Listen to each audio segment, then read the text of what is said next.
Hey, what's up, you guys? Bloody Jacob here to bring you my review of the second episode of Valor on the CW, which aired a good few days ago, but I just watched it yesterday and I thought I'd still give my thoughts on it. So yeah, like I said, it's the second episode of the series so far, which is called Espirit de Corps. So yeah, why don't we talk about it for a few minutes?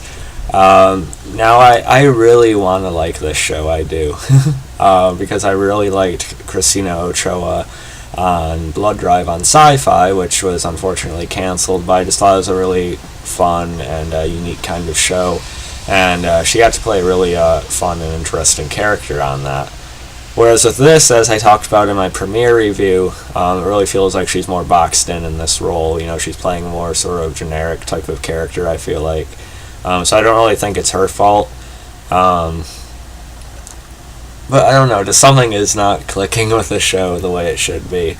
I did like this episode slightly more than the premiere. I think the best part of the show so far is the flashbacks we get to the actual incident that Nora and Gallo went through. And it has a more frantic pace like that I think actually works better. I almost wouldn't have minded if the first two episodes of the show were just that incident, so I got to see the whole thing detail by detail. But of course, they got to stretch it a bit, to sort of, scatter the flashbacks throughout the season. We also see Ian's mother coming in this episode. She's a higher up, or a public figure type of character, and it looks like she has something against Nora. But it seems like she's still willing to respect the good work she does when they take her through that training drill. Along with a man Gallo used to know from the Delta Force. I guess I had an issue with a woman in the past, who was killed. She was some sort of nurse. And you can see by the way Nora looks at Gallo, she sees that he's experienced a high amount of pain in his life that she might not even be aware of, really fully aware of yet. I can't say aware. So I thought that was okay. The guy playing the Delta Force member did an alright job, I guess.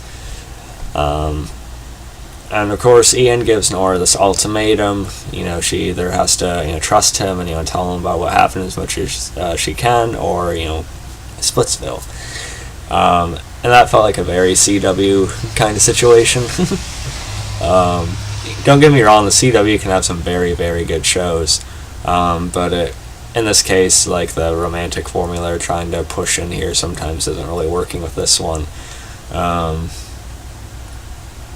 But I thought that was okay. She ends up trying to tell him more, even though she doesn't tell him that her and Gallo shared a moment together. But I fully expect Ian Porter to be killed at some point in the series, maybe even this season, in like the crossfire or something, or some kind of tragic death. The guy who plays him does an alright job, but he's a really bland character and he comes off a little annoying, honestly. Even though he's not in the wrong,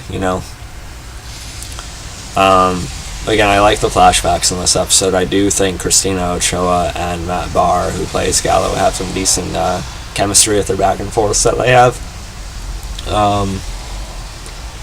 But past that, I'm still gonna give it a chance. I'll probably watch a couple more episodes.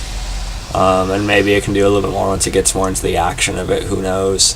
The prisoners are also still being held. The bigger guy with the red hair, he was on the 100 as well. I think he could be a pretty good lead in the show too, honestly, and they tried to fight back, but they're cornered, of course, and still held.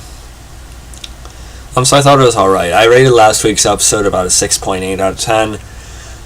I'm not going to rate this one much higher. I almost want to put it like a 7.2. Why don't we just say, I guess let's put it there, I suppose. I guess. I'm even hesitating to put it over a 7. It's not awful, but it's just really lacking something. But so follow me on Facebook, Twitter, subscribe. I'll catch you guys next time. Peace.